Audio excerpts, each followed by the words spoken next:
નમસ્તે પશુપાલક મિત્રો, વિડીયોમાં તમારા બધાનું સ્વાગત છે। હવે અમે તમને એક એવી જાણકારી અપાવવા જઈ રહ્યા છીએ। અપાવવા એટલા માટે કહું છું કે આપણા વ્યક્તિ એવા છે કે જે પોતે પશુપાલનનો વ્યવસાય કરે છે અને પોતાના વ્યવસાયમાં શું ફાયદો મળ્યો છે, પહેલા આપણે એમનું નામ જ પૂછીએ। શું નામ છે તમારું? રોહિત ગોપાલભાઈ ઈશ્વરભાઈ, ગામ ભુરિયા, તાલુકો થરાદ, જિલ્લો બનાસકાંઠા। તમારી આજુબાજુના ગામડા? અમારી આજુબાજુ લોડનોર, માંગરોળ, દોંતિયા, વડાદર, પીલુડા, દીદડા, કુંભારા, કમાળી। સરસ। હવે તમારા હાથમાં જે પાવડર છે, પાવડર મિત્રો એ જે પાવડર બતાવવા જઈ રહ્યા છે પેટ વેટ નામથી છે, પશુઓનો સંપૂર્ણ આહાર। હું સંપૂર્ણ આહાર એટલા માટે બોલી રહ્યો છું કે આના અંદર પશુઓને ખૂટતી ઘટતી વસ્તુઓ જેમ કે protein, vitamin, calcium, mineral, carbohydrate, સાથે સાથે એક ટેકનોલોજી છે આના અંદર પ્રીબાયોટિક અને પ્રોબાયોટિક, જે પાવડર પશુનું પાચન તંત્ર સારું બનાવે છે, પશુઓને બીમાર પડતા બચાવે છે। તો સંદેશ આપણે સાંભળીએ પશુપાલકના સ્વમુખે। હવે આ પાવડર તમે કેટલા મહિના પહેલા લાવ્યા હતા? 4 મહિના પહેલા। 4 મહિના પહેલા। તમારા ટોટલ પશુ છે કેટલા? દૂધના 5 5 ભેંસોને આપો છો? દોસ્તો, આપણે એમના ભેંસોની તંદુરસ્તી જોઈએ કે ભેંસો તંદુરસ્ત કેટલી છે, જોઈ શકો છો। 5 ભેંસો એમ કહે છે કે દૂધ આપે છે। અચ્છા, હવે આ પાવડર તમે લાવ્યા હતા કોની પાસેથી? થરાદ। નમસ્કાર, તમારો પરિચય સાહેબ? મારું નામ છે દિનેશભાઈ પ્રજાપતિ, દીપ એન્ટરપ્રાઇઝ થરાદ, સીતારામ ટ્રાવેલ્સ ની બાજુમાં, મહારાણા પ્રતાપ ચોક, થરાદ। તમારું એડ્રેસ? જેથી કરીને આ એરિયાના અમારો કોઈ મિત્રો કદાચ આ એડ્રેસ પૂછવા માંગે તો એમણે એડ્રેસ આપણને બતાવ્યું। હવે તમે વાત કરો કે આ પાવડરના કેટલા કિલો તમે અત્યાર સુધીમાં તમારી ભેંસોને આપી ચૂક્યા છો? 5 કિલો। ફાયદા તો બતાવો, શું શું ફાયદા મળ્યા તમને? ફાયદામાં એમ છે કે લીટર થી પોણો લીટર દૂધ વધે ટાઈમે, એક ભેંસનું? એક ભેંસ। અચ્છા, બીજું અડધો થી પોણો ફેટ વધે।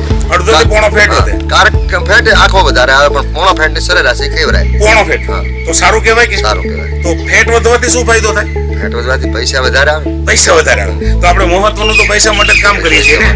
દૂધમાં વધારો થાય એ પણ એક આવકમાં વધારો છે। અને બીજું તમે કહેતા હતા કે આ ભેંસોની તંદુરસ્તી, કેવી તંદુરસ્તી? તંદુરસ્તી એટલે ચારાનો કોઈ ઓગાળો ન કરે, ચારો બગાડે નહીં બિલકુલ, ગમે એમ હોય ને નોખો તો ખાઈ જાય। જે કઈ ચારો નાખો છો એ ચારો બધો ખાઈ જાય છે। નહીતર તમે આ પાવડર નહોતા આપતા ત્યારે શું થતું હતું? ત્યારે ચારો બગાડતા, મૂળ 4-5 હજાર નો મહિને ચારો બગડતો, ગાડો ડોકો હોય ને એ ઓગામાં કાઢતા, એટલે ઓગા નથી કાઢતા? ઓગા નહીં। તો એક તો મોટી બચત થઈ ને। તો અંદાજિત કેટલો ખર્ચો, મતલબ કેટલો બચાવ્યો ખર્ચો એને? ખર્ચામાં તો બતાવ્યો ચારાનો ખર્ચો સરેરાશ 12 મહિનાની ગણતરી કરો 50-60 હજારનો। 50-60 હજારનો। દોસ્તો, અમે વાત એ કરીએ કે 12 મહિનાના કદાચ આવા 6 ડબ્બા આટલી ભેંસોને જાય તો 6 ડબ્બાની કિંમત માત્ર 12-72-7 હજારની આસપાસ થાય છે। એની સામે દૂધને ફેટમાં એને ફાયદો મળ્યો, એ એની એક્સ્ટ્રા આવક છે। પરંતુ એની ચારાની બચત જ એટલી બધી છે કે 50-60 હજારની ચારાની વાર્ષિક બચત છે। હવે બીજું, આ પશુઓ તમારા બીમાર પડે છે ખરા પાવડર આપ્યા પછી? ના, બીમાર નહીં।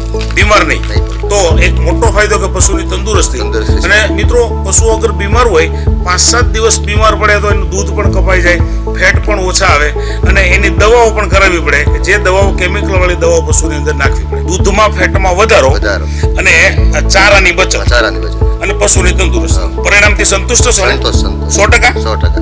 સરસ। તો મિત્રો, આજે એક જાગૃત પશુપાલક તરીકે ગામડામાં રહીને પોતાના પશુની કિંમત સમજી શકે છે કે મારા પશુઓને આવી કંઈક પ્રોટીન, વિટામિન, કેલ્શિયમ વાળી જરૂરિયાત છે એવું સમજીને પહેલા કેટલા કિલો લાવ્યા હતા? પહેલા 1 કિલો। 1 કિલો લાવ્યા હતા અને અત્યારે એની પછી 4 કિલો બીજો લાવ્યા। એ પરિણામ જોઈને તમે જે જાણકારી આપી છે એ બદલ તમારો ખૂબ ખૂબ આભાર।